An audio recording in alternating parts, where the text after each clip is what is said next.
Well, we did it. We are now just under 72 hours from Bash in Berlin. The roads were tough to get there, but the answers are going to become even more clear. The card is set, and we are ready to rock. Hello again, everyone, and welcome to Falls Count Anywhere here on the Rhode Island Broadcasting Network. Erik Dunn here, home in Bridgewater, Massachusetts. Happy end of August as well. We're making a turn very quick into September. Funny how fast time's gone by, huh? So we are coming into the home stretch of summer here, over what I can see. And for WWE, I think everything is lined up right now for a hell of a great show. So Bash in Berlin, Germany. Um, the big thing I see for the show, sorry, is they have the pieces in place. The elements are there. They just have to deliver. And so before I go into Bash in Berlin, there were some updates that just happened over the last few days that I do want to mention just real quick. Not that it wasn't going to be much of value to me to find them anyway, but it was something that I found over the last day or so. Um, for those that remembered this guy by the name of Psycho Sid, he passed away on Monday at the age of 64. And something about Sid Vicious, Psycho Sid, is that he debuted as Sid Justice when he was a special guest referee for Hogan and Warrior back in SummerSlam '91. Um, when they teamed up against the Triangle of Terror in a 3-on-2 handicap match. A few years away after a few years away from WWE, he made his triumphant return as Psycho Sid, where he allied himself with Shawn Michaels and was in the corner of HBK at I believe that says WrestleMania 11 when he challenged Diesel for the WWE title. That night will begin an iconic rivalry between the two with Sid when he won the WWE Championship at Survivor Series 1996 and joined the hallowed ranks of champions. After losing the title back to HBK, Sid became a two-time champion by defeating Bret Hart on the February 17th, 1997 edition of Raw. Known as the Master and Ruler of the World, Sid's reputation as one of the toughest and most thrilling superstars cemented his legacy in WWE, and his influence can be seen in wrestling rings across the world.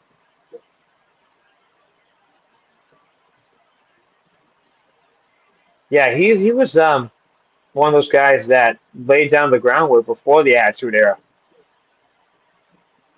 Um, and so even though that is a really sad negative, I'm going to bring up this positive. But before I do, um, we're live every Wednesday at 5 right here on Facebook, YouTube, and on Twitch. Follow us on our Facebook and our YouTube channels to get more information on us and follow our shows. Buy me a coffee at our broadcasting so you'll also be able to spread the word on and help us out. Patreon is still something that we use as well to help support the show, help support this company and the, this group to help it grow. Um, and then Amazon, Google, Spotify, Red Circle, TuneIn, and Podbean podcasts. Also, if you want to be a sponsor and promote for this show, or any one of the other ones, such as Going On Daily or Sports Unfolded, your ad will be read here. And not only will I read it, but people will also see it. It'll also be heard on the audio version from Spotify, Amazon, Red Circle, and many more. For those wanting more information, send email to the man behind the scenes at RIB, Juan Rigo. Send email to him, all lowercase, at ribroadcasting.media ribroadcasting.media@gmail.com. That's all one word, ribroadcasting.media@gmail.com, and Ron will help send you with all information you need and help you get on your way. And then with that being said, this broadcast is false but anywhere. It's the exclusive property of Erik Dunn Productions and Ron Rigo Productions for the private use of our audience, whether on broadcasting. But any publication, reuse, or redistribution by anyone is not prohibited. It's given express consent to be shared everywhere and is greatly appreciated. Now, I do most, well, okay, you know what? Screw it. All I do is WWE on this show. When it was three other people with me, it was TNA, AEW, the Indies, and local promotions around the area here. But there is an AEW update that I'm going to bring up right now. You all remember Daniel Bryan when he was in WWE? Still the creator of the Yes Movement, that's still alive and well. He, as of Sunday, finally became the AEW World Heavyweight Champion. And I believe on Dynamite tonight, he's going to make an announcement based on the rest of his career. His contract, I believe, officially expires by the end of this year regarding his full-time contract. The big question is he going to continue wrestling part-time, or is he officially going to hang it up and be done with his career? Is he going to be defending that title until he loses it, or is he going to vacate it just after winning it 3 days ago? It was cool, though, to see. So you guys remember the Bella twins, Bree and his um, daughter, Birdie, and and his son was actually in the audience as well, and I thought that was really cool to see that. Um,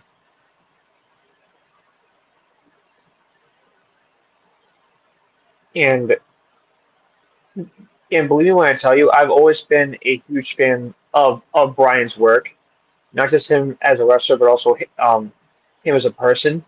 I've always enjoyed watching Brian wrestle and seeing his really cool development throughout his career. Yeah, so his son's name is Buddy. I don't know why I forgot that name. But yeah, so wow. Like it's amazing how fast time has gone by. So their daughter is going to be almost 7 and their son will be 4 this year. Wow, it's amazing how fast time goes by, huh? Very, very interesting. Um,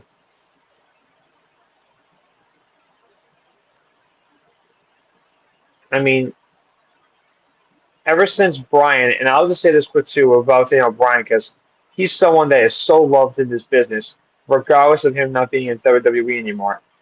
Um, he, um, while being in um, AEW since he made his debut 2 years ago, he won 2 Dynamite Awards. The biggest beatdown, the 60-minute match with Hangman Adam Page, and the debut at All Out in 22 when he shared it with Adam Cole. And then he also this year won the men's Owen Hart Cup. So just keep that in the back of your mind as well. Um, this is a man that also um, has won Comeback of the Year by Pro Wrestling Illustrated back in 18, Feud of the Year in 13 with The Authority, Inspirational Wrestler of the Year 2014, Match of the Year 13 with John Cena at SummerSlam, Most Popular Wrestler of the Year 13, Wrestler of the Year 13, and he was ranked number 1 of the top 500 in the PWI 500 back in 2014. Um, and in his time in WWE, he was a 5-time world champion, Intercontinental champion, United States champion, Tag Team Champion. He won Money in the Bank. He won Match of the Year. He was the 26th Triple Crown winner, 6th Grand Slam winner. He's won 12 Slammies for Beard of the Year in 13, Catchphrase of the Year in 13, Couple of the Year 13 and 14. Cole in his stocking 2010 when he attacked Michael Cole. Rivalry of the Year 14, Shock of the Year 12 when he was in Nexus for 1 week. Superstar of the Year 13, Tweet of the Year 12, and Upset of the Year 12. So Bryan has had an amazing career in WWE, bar none. Um, my only concern is what will this mean for him? That's the big thing that I am trying to see is what's going to happen with him. Because with him becoming now the AEW World Heavyweight Champion, but his contract is going to expire soon, he also has mentioned that he no longer wants to be a full-time wrestler anymore because of his health and because he wants to be more active with his family. So hopefully we'll see where that goes. But it was awesome to see Bryan win on Sunday. That crowd lost their minds because that match on Sunday was title versus career.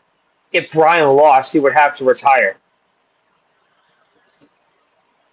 You know what? If you end your career as the World Heavyweight Champion, like that's an amazing way to finish your career. So you know what?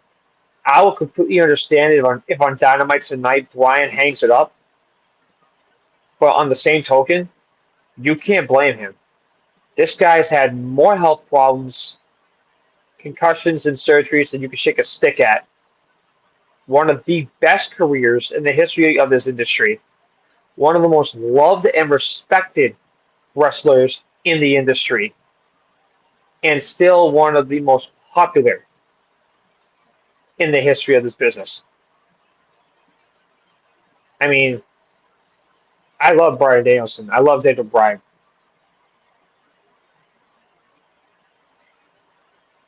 We might be saying goodbye to the American Dragon tonight. Who knows? But however, we are really here for WWE. So, Bash in Berlin, let's go ahead and get this ready. Live this Saturday at 1 Eastern Time on Peacock. So let's go ahead and dive right into this card. And starting from the bottom, we're going to work our way up. The Unholy Union will defend their women's tag team titles against Bianca Belair and Jade Cargill. So at Clash of the Castle in their home country of Scotland, Alba Fire and Knives of Dawn became champions by winning a triple threat tag team title match against title holders Belair and Cargill, as well as Shayna Baszler and Zoe Stark. A dominant combination of Belair and Cargill are laser focused on reclaiming the gold, but can they overcome the armless power of the Unholy Union? So I think that they can. However, it might set the stage for a long run, but I'm not too sure. But Belair and Cargill, there should be no reason why they couldn't get those titles back. I'm going to go with them on this one. And then this is the one that we got added. CM Punk and Drew McIntyre in a strap match. When Punk returned to WWE only to suffer an injury in the 24 Royal Rumble back in January, McIntyre said he prayed for it to happen and mercilessly mocked Punk for being injured. His actions, however, would have consequences. At WrestleMania 40 that April, Punk was at ringside when McIntyre won the World Heavyweight Championship from Seth Rollins, but after the bell, however, a post-match confrontation between the Scottish Psychopath and the Second City Saint helped limit McIntyre's reign to 5 minutes and 48 seconds as it paved the way for Damian Priest to cash in Money in the Bank and defeat McIntyre to become the new title holder. Punk then cost McIntyre an opportunity the following Monday night in a number one contenders match on Raw and interfered in McIntyre's World Heavyweight title rematch against Priest at Clash of the Castle. So what also happened was an irate McIntyre fired back by pretending to quit WWE. So let's keep that in mind for a second too.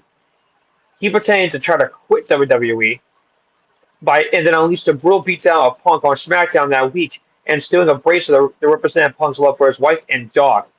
McIntyre won Money in the Bank and inserted himself into that World Heavyweight title match between Priest and Rollins on the same night, only to have Punk cost him one more time. When the two finally squared off in a highly anticipated showdown at SummerSlam, McIntyre emerged victorious over Punk after an altercation between the Second City Saint and Rollins, who was the special guest referee. After Punk whipped McIntyre with his own belt back on the August 12th edition of Raw, a strap match was made official. It will be a brutal showdown where the two superstars who are tied together will be free to use the strap to do as much damage to each other as possible. Well, this time no one can interfere because they're going to be tied to that strap. So I think that Punk will get an opportunity to get the win on this one. So I'm picking Punk on this. Now, number 3, a mixed tag team match.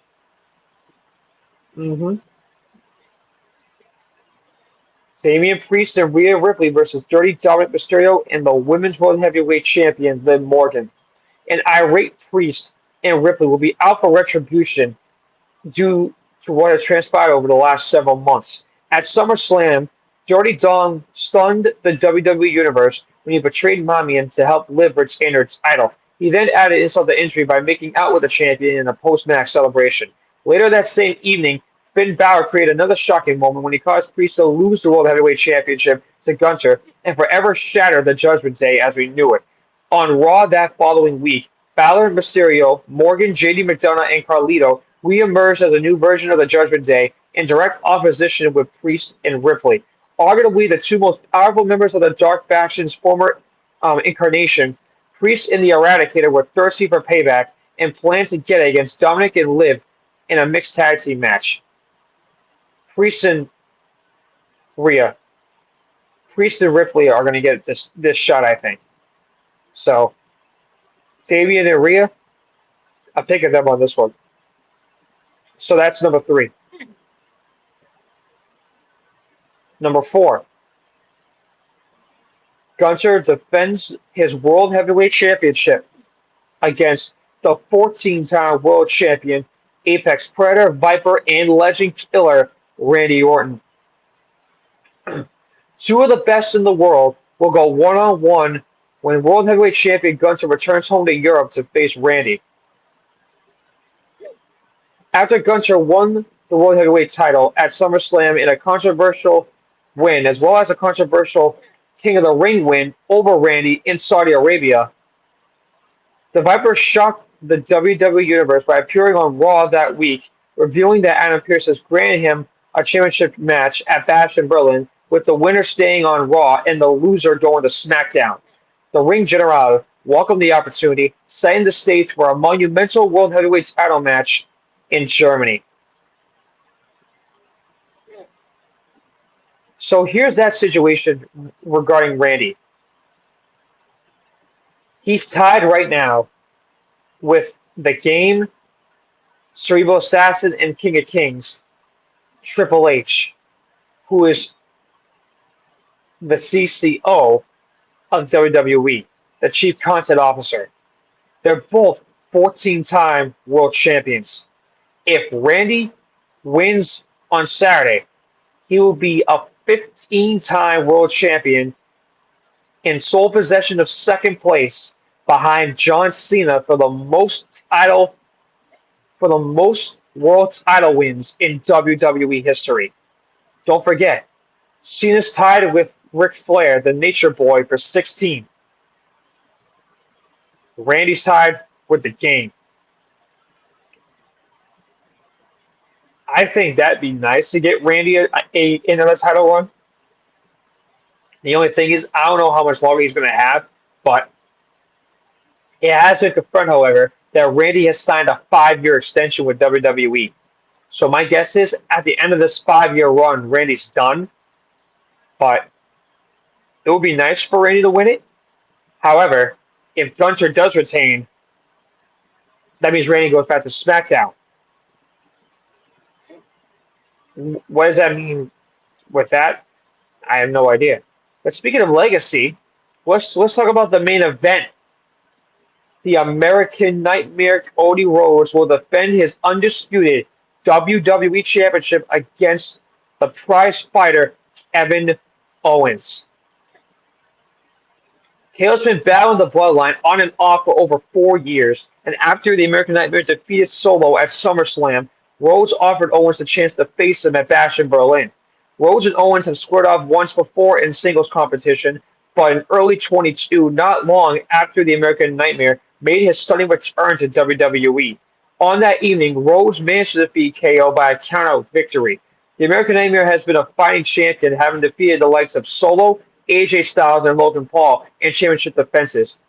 Can Cody continue his reign as undisputed world heavyweight champion of WWE, or will KO become champion for just the second time in his career? This is where it gets interesting here. I'm not positive if KO is going to turn heel or not. I don't know.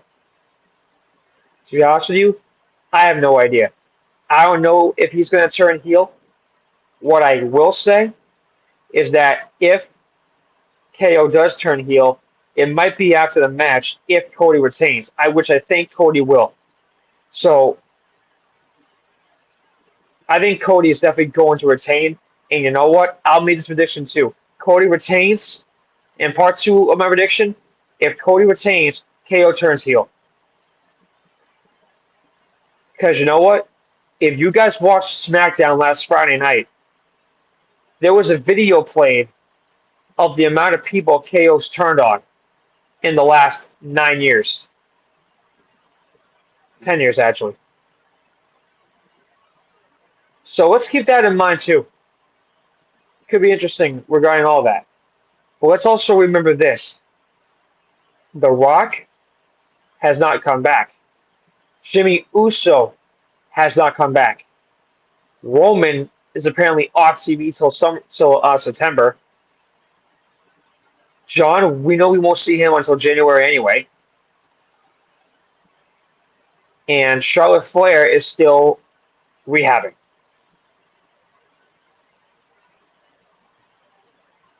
There's still a lot of unanswered questions right now regarding WWE and their past, but Saturday will give us some answers.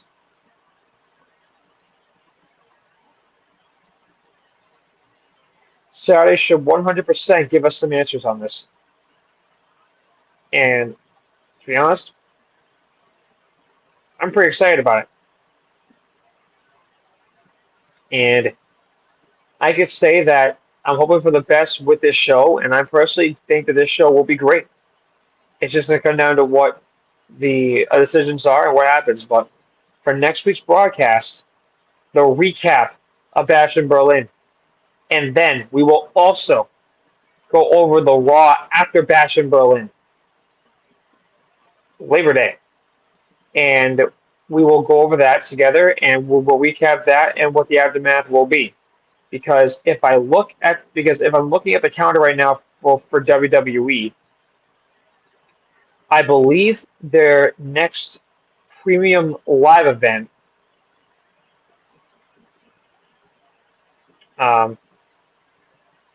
is nothing for September. Yeah, they're off for the month of September because Bad Blood is at the State Farm Arena in Atlanta on Saturday, October 5th. So with that situation looking at it, okay, if we look at the calendar right now,